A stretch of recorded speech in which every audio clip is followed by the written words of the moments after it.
Good morning to all of you.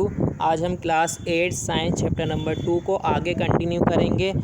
Micro organism पढ़ रहे थे हम। माइक्रो ऑर्गेनिज्म के अंदर हमने देखा था कि कुछ माइक्रो ऑर्गेनिज्म हमारे लिए फ़ायदेमंद होते हैं और कुछ ऑर्गेनिज्म ऐसे होते हैं जो हमारे लिए नुकसानदेह होते हैं। तो पहले हम देखते हैं बैक्टीरिया के बारे में। बैक्टीरिया आपका क्या होता है, यूनिसेलुलर होता है।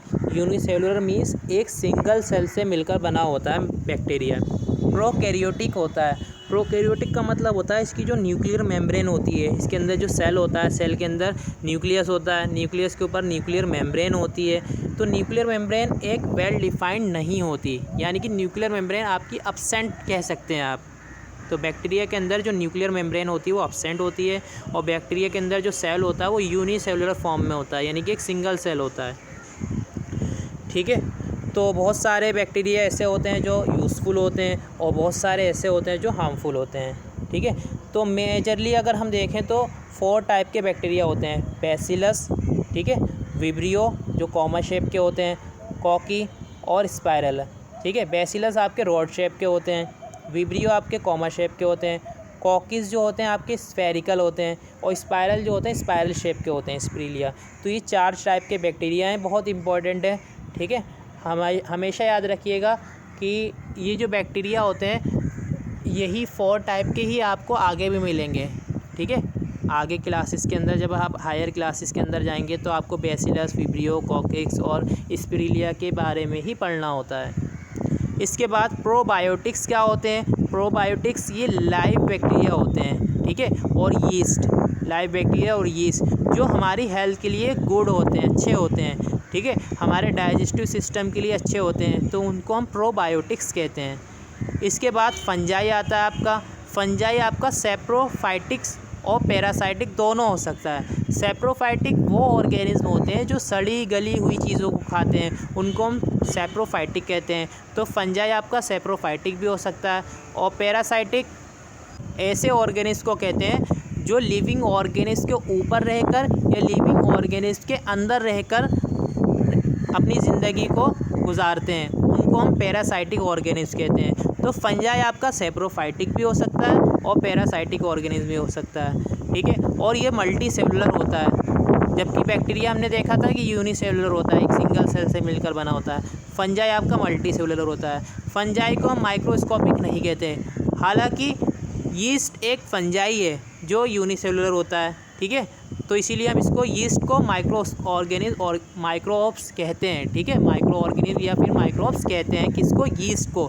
यीस्ट आपका एक फंजाई होता है लेकिन यूनिसेलुलर होता है, जबकि ज़्यादातर जो फंजाई होते हैं वो कैसे होते हैं, आपके मल्टी सेलुलर होते हैं, यानी कि बहुत सारे सेल से मिलकर बने हुए होते हैं। इसके बाद एक प्रोसेस होता है जिसे हम कहते हैं फर्मेंटेशन। ये एक मेटाबॉलिक प्रोसेस होता है जिसके अंदर शुगर को एसिड के और शुगर को गैसेस, अल्कोहल के अंदर कन्वर्ट कर दिया जाता है। ठीक है। तो फर्मेंटेशन एक ऐसा प्रोसेस होता है जिसके अंदर शुगर को एसिड, गैसेस और अल्कोहल के अंदर कन्वर्ट कर दिया जाता है। फर्मेंटेशन हमारे माउथ के अंदर भी होता है। अगर हम मान लीजिए कोई मीठी चीज़, चॉकलेट वगैरह खा लेते हैं तो हमारे टीथ के अंदर क्या होता है, फर्मेंटेशन होता है। जो शुगर होती है ना चॉकलेट के अंदर, तो उसका फर्मेंटेशन होता है, उसके अंदर से क्या रिलीज़ होता है, फिर एसिड। वो एसिड हमारे टीथ को क्या कर देते हैं, ख़राब कर देते हैं। तो इसीलिए हमें मीठी चीज़ खाने के बाद अपने दांतों को अच्छे से साफ़ कर लेना चाहिए। ठीक है। तो फर्मेंटेशन का जो यूज़ होता है कर्ड बनाने के अंदर, अल्कोहल बनाने के अंदर भी यूज़ होता है इसका। ठीक है। इसके बाद एक नई चीज़ आती है जिसे हम कहते हैं प्रोटोजोआ। ये भी माइक्रो ऑर्गेनिज्म होता है, सिंगल सेल माइक्रो ऑर्गेनिज्म होता है, यूनिसेलुलर, है ना। इसके अंदर आपके फ्लैजिलेट्स, सिलिएट्स, स्पोरोजोआ वगैरह ये सारी फॉर्म्स होती हैं प्रोटोजोआ की। एग्जाम्पल दे रखा है आपको प्रोटोजोआ का, अमीबा, पैरामीशियम, यूग्लेना, प्लाज्मोडियम। ये इसकी फ़िगर भी दे रखी है नीचे, अभी आप देख लीजिएगा। इसके बाद आप वायरस के बारे में जानते हैं। वायरस एक ऐसा ऑर्गेनिज्म होता है जिसके पास न्यूक्लिक एसिड प्रेजेंट होता है। न्यूक्लिक एसिड मतलब डीएनए, आरएनए प्रेजेंट होते हैं इसके पास, लेकिन इसके पास रेप्लिकेटिंग मशीन नहीं होती, यानी कि अपने आप रेप्लिकेट नहीं कर सकता। रेप्लिकेट मतलब रिप्रोड्यूस नहीं कर सकता। रिप्रोड्यूस करने के लिए इसको किसी होस्ट की ज़रूरत होती है। ठीक है। मतलब ऐसे ऑर्गेनिज्म के ऊपर जहाँ पर ये रेप्लिकेट कर सके। तो इसीलिए हम इसको एक ट्रू लिविंग भी नहीं कहते, यानी कि इसको मतलब एक ये जो है आपका लिविंग और नॉन लिविंग के बीच में आता है। ठीक है। और ये सर्वाइव नहीं कर सकता किसी लिविंग ऑर्गेनिम्स के बगैर रहकर। इसको सर्वाइव करने के लिए किसी एक लिविंग ऑर्गेनिम्स की ज़रूरत होती है, ठीक है। तो इसको हम बॉर्डर लाइन भी कहते हैं, लिविंग और नॉन लिविंग एंटिटीज़ के बीच में रहता है। एग्जाम्पल अगर हम देखें वायरस का, तो इन्फ्लुएंजा वायरस हो गया आपका, HIV, rabies virus, polio virus, tobacco mosaic virus, जिसे हम TMV भी कहते हैं, टोबैको मोज़ोइक वायरस, ठीक है। TMV ये है आपका टोबैको मोज़ोइक वायरस। क्लियर है। इसके बाद आता है आपका वैक्सीन। वैक्सीन के बारे में तो आप सभी जानते हैं, ठीक है। तो एक बायोलॉजिकल प्रिपरेशन होता है, ठीक है, किसी डिजीज़ के अगेंस्ट में बनाया जाता है इसको, ठीक है। तो वैक्सीन के बारे में ज़्यादा बात नहीं करेंगे क्योंकि अब तो सभी जान गए वैक्सीन क्या होती है। तो वैक्सीन क्या होती है, आपकी एक्वायर्ड इम्यूनिटी प्रोवाइड करता है हमें, ठीक है। तो वैक्सीन से हम बहुत सारी डिजीज़ से लड़ सकते हैं, ठीक है। वैक्सीन से हम बहुत सारी डिजीज़ से बच सकते हैं, ठीक है।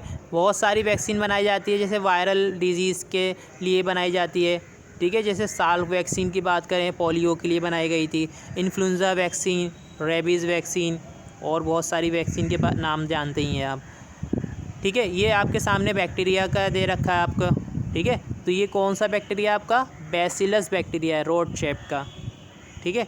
ये आपके सामने एल्गी दे रखा है, ग्रीन एल्गी, क्लेमाइडोमोनास, स्पायरोगायरा, ये एल्गी होती है आपकी, ठीक है। एल्गी जो है आपकी प्लांट्स के अंदर आती है। इसके बाद ये प्रोटोजोआ दे रखा है आपका, अमीबा, पैरामीशियम वगैरह, ठीक है। फिर आपका ये फंजाई है, ब्रेड मोल्ड, ठीक है, जो ब्रेड पर लग जाता है, पेनिसिलियम नोटेटम, ठीक है, इससे एंटीबायोटिक्स मिलती है हमें पेनिसिलियम से। और ये एस्परजिलस नाइजर, इससे हमें सिट्रिक एसिड मिलता है एस्परजिलस से, ये जो दे रखा है आपको, ठीक है, बहुत इंपॉर्टेंट है। एस्परजिलस सिट्रिक एसिड मिलता है। पेनिसिलियम, इससे हमें क्या मिलती है, एंटीबायोटिक्स मिलती है, ठीक है। तो फंजाई भी क्या है आपका, माइक्रो ऑर्गेनिज्म है। इसके बाद ये आपके सामने कौन सी फिगर दे रखी है, वायरस की, ठीक है। तो ये आपका वायरस हो गया। तो ये माइक्रो ऑर्गेनिज्म के अंदर, इस चैप्टर के अंदर अगर कोई डाउट है या कोई प्रॉब्लम है तो हमसे आप पूछ लीजिएगा। Thank you so much.